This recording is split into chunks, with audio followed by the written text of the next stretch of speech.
Assalaamu calaykum waraxmatullaahi wabarakaatu. Maanta waxaan rabaa inaan nii sharaxo qaabka deposit loogu sameeyo Binance akoontigaada, sida lacag ugu soo deposit gareynaysid.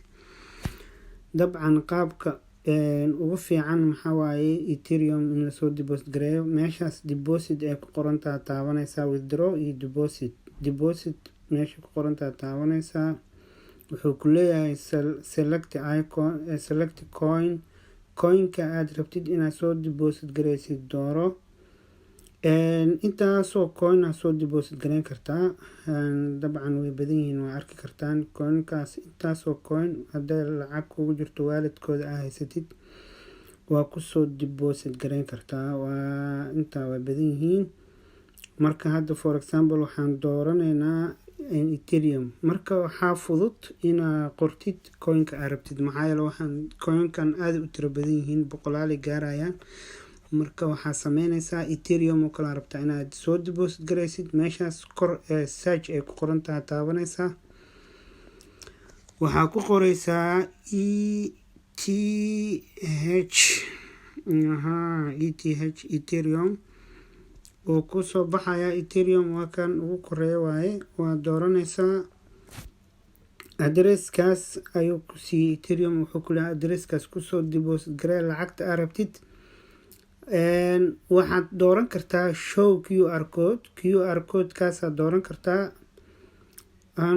haddaa rabtane show QR code waa ka bixi kartaa. waxaad dhihi kartaa copy. marka okay, show QR code ayaa dhihi kartaa. haddaa rabtana back ayaa dhihi kartaa, waa ka noqon kartaa. marka aad ka laabatidna waxaad dooran kartaa access ka taabanina. waxaad dooran kartaa copy address copy aan taabanaya. waa kaas adresska uu ku copy kusoo qoray qoraal ah. adresska diyaar ku yahay. marka waxaad tagaysaa blockchain-kaada ama meesha ee waalidka lacagta kugu jirto kale. hadda for example blockchain-kiigu kale ayaan furayaa. marka waa arki kartaan. waxaan sameyn karaa hadda lacag iguma jirto, laakiin for example receive aan dhine send aan leeyahay. waxaan dooranayaa Ethereum adresska to meesha ku qoran tahay. meeshaasaan adresska gelinayaa. adresska waan geliyey. lacagta aan rabaan dooran karaa oo intaas wuxuu diri karaa sentiyaal aad yar u diri karaa. waan iska dirayaa, marka waa tijaabo.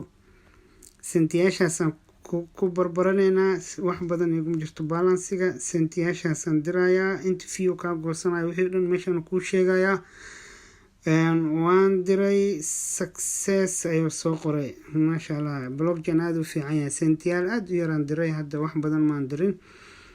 marka wax yar ka bacdi Ethereum kana dhaqsi ayuu usoo galayaa Binance accountigeyga. qofkii doonayo inuu Binance ka ganacsado oo la rabo inuu wax looga faa'iideeyo Binance sida loo furto iyo linkigeyga, comment ha soo qoro, waan usoo qoraya insha Allah taala. Binance waa network marketing ma ahan, waa platform oo adiga xur aad tahay. coinkan aad ka ganacsanaysid waa coin oo sidii oo marketka yaalaan, ma aha coin sidii one coin oo kale oo la sugaayo.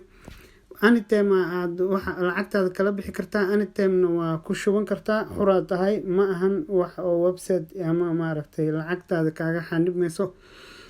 adiga nasiibkaada iyo calafkaada ayaa cunaysaa intaad doonto. markaa heshid faa'iidin waa kala baxaysaa. haddana coinka maaragtay oo coin market capkan waa la galaa oo laga fiiriyaa coinka khatarta. hadda ani favorite coinkan ugu jirto sida XLM iyo coinkan Bitcoin-ka iyo Ethereum-ka iyo waa coinka oo number 1 iyo 2 iyo 3 ah.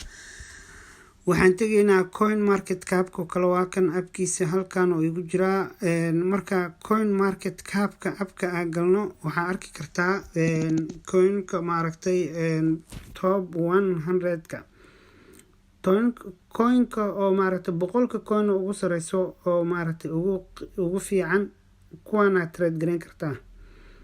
soo mujeedid 1 2 3 4 5 6 7 8 9 10 boqolka coin oo ugu fiican kuwan ayaad maaragtay trading ku sameyn kartaa.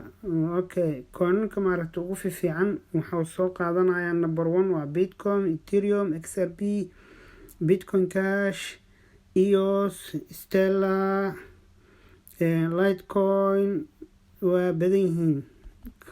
marka coinka rabtaa ka dooranaysaa dabcan qiimihiisa midka oo kordhayo faa'iido badan la dooranaysaa midka maaragtay faa'iido fiican ku siinayo.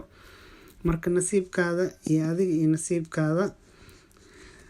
marka waa ka Binance qofka u baahan in la caawiyo sida akoontigiisa iyo wax dhan loo sameeyo oo ila soo xiriiri karaa commentiga ayuu maaragtay igala soo xiriiri karaa insha Allah taala. waa idin salaamaya. Assalaamu calaykum waraxmatullaahi wabarakaatuh.